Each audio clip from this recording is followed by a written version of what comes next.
Hello all, welcome back to my channel. இந்த வீடியோவில் என்ன பார்க்க போறோம்னா, ஊற வச்ச வெண்டைக்காயும் பாகக்காய் ஜூஸ்லையும் நம்ம காலை வச்சோம் அப்படின்னா சர்க்கரை நோய் குறையுமா குறையாதா, இதை நம்பலாமா வேணாமா, வாங்க இந்த வீடியோவில் பார்க்கலாம். வீடியோக்குள்ள போறதுக்கு முன்னாடி நம்ம சேனல் நீங்க ஃபர்ஸ்ட் டைம் பாக்குறீங்க அப்படின்னா மறக்காம நம்ம சேனலை சப்ஸ்கிரைப் பண்ணி வச்சுக்கோங்க. நம்ம சேனல்ல ஹெல்த் சம்பந்தமான வீடியோக்கள் டெய்லியும் போட்டுட்டு இருக்கோம். உங்களுக்கு ஒரு நாள் இல்லை ஒரு நாள் உங்களுக்கு ரொம்பவும் ஹெல்ப்ஃபுல்லா இருக்கும். ஸோ மறக்காம சப்ஸ்கிரைப் பண்ணி வச்சுக்கோங்க. பெல் பட்டனையும் ப்ரெஸ் பண்ணிக்கோங்க. அப்பதான் நான் நெக்ஸ்ட் வீடியோ போடும்போது உங்களுக்கு நோட்டிஃபிகேஷன் வரும். நீங்க பார்க்கறதுக்கு உங்களுக்கு ஹெல்ப்ஃபுல்லா இருக்கும். வாங்க வீடியோக்குள்ள போகலாம். ஊற வச்ச வெண்டைக்காய் மற்றும் பாகற்காய் ஜூஸ்ல பாதத்தை வைக்கிறதால நம்ம உடல்ல உள்ள சர்க்கரை நோய் குறையுமா குறையாதா, வாங்க பார்க்கலாம். சர்க்கரை நோயாளிகளுக்கு பாகற்காய் அருமருந்து என்று அனைவருக்குமே தெரிஞ்ச ஒரு விஷயம்தான்.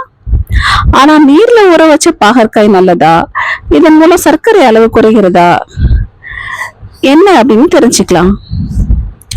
பெரும்பாலும் சர்க்கரை நோயாளிகள் வெந்தயம் அல்லது வெண்டைக்காயை நீரில் ஊற வச்சு சாப்பிடுவாங்க. 100 கிராம் வெண்டைக்காயில வெறும் 35 கிராம் கலோரி மட்டும்தான் இருக்கு. இதில் உள்ள ஃபோலிக் ஆசிட் கர்ப்பிணிகள், கருவில் உள்ள குழந்தைகள் உட்பட நீரிழிவு நோயாளிகளுக்கும் மிக சிறந்ததா இருக்கு.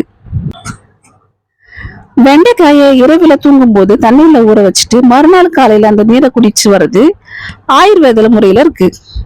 சர்க்கரை நோயாளிகள் இந்த நீரை குடிச்சிட்டு வந்தாங்கன்னா வெண்டைக்காயில நார்ச்சத்து அதிகம் இருக்கிறதுனால கழிவுகளை முழுமையா வெளியேற்றுது, மலச்சிக்கல் பிரச்சனையை தீர்க்குது. அது மட்டும் இல்லாம வெண்டைக்காயில பாலிபினால்டுகள், குவர்செரின் மற்றும் பிளவனாய்டுகள் நிறைஞ்சிருக்கு. இது உயர் ரத்த சர்க்கரை அளவை குறைப்பதா சொல்றாங்க.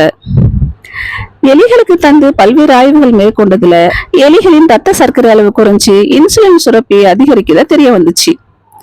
மேலும் வெண்டைக்காயில மாங்கனீஸ் சிறந்த மூலமா இருக்கு. இது எடை குறைப்பு, ரத்த சர்க்கரை நிர்வகித்தல் போன்ற விஷயங்கள்ல உதவுது. இது போல பாகற்காய் தண்ணீரில் பாதங்களை ஊற வைக்கும் போது பல்வேறு நன்மைகள் உள்ளதா சொல்றாங்க. 4-5 பாகற்காய்களை எடுத்து விழுத அரைச்சிக்கிட்டு இதுல ஒரு பாக்கெட்ல கொட்டி அத்துடன் தண்ணீரை சேர்த்து, அதாவது உங்க கணுக்கால் பாதம் மூழ்கும் வரை தண்ணீரை ஊற்றிக்கொள்ளுங்க. இந்த பாகற்காய் ஜூஸ் பில்ஸ் தண்ணீரில் அரை மணி நேரம் பாதங்களை ஊற வைக்கிறதால சர்க்கரை அளவு குறையறதா கூறுறாங்க. எனினும் இது குறித்து சயின்டிபிக்கா எந்த ப்ரூஃபும் கிடையாது. வெண்டைக்காய் பாகற்காய் இரண்டுமே சத்தான உணவா இருந்தாலும் சர்க்கரை நோயாளிகள் தவிர்க்கவே கூடாத உணவா இருக்கு.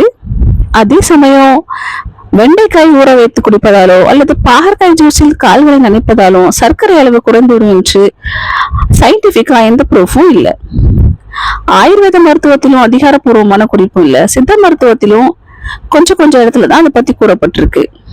அதே சமயம் இப்படியெல்லாம் செய்வதால எந்த விதமான சைடு எஃபெக்டும் உங்களுக்கு ஏற்படாது. எனினும் பாகற்காய் வெண்டைக்காயை மட்டுமே நம்பி இருக்காம ரத்த சர்க்கரை அளவு அடிக்கடி டெஸ்ட் பண்ணிக்கோங்க. மருத்துவரை அணுகி முறையான சிகிச்சையை எடுத்துக்கொள்ளுங்க. அது உங்க உடலுக்கு ரொம்பவும் ஹெல்ப்பா இருக்கும். இந்த மாதிரி ஹெல்த் சம்பந்தமான வீடியோக்கள் உங்களுக்கு தேவைப்படுதுன்னா மறக்காம நம்ம சேனலை சப்ஸ்கிரைப் பண்ணிக்கோங்க. உங்க ஃப்ரெண்ட்ஸுக்கும் ஷேர் பண்ணுங்க.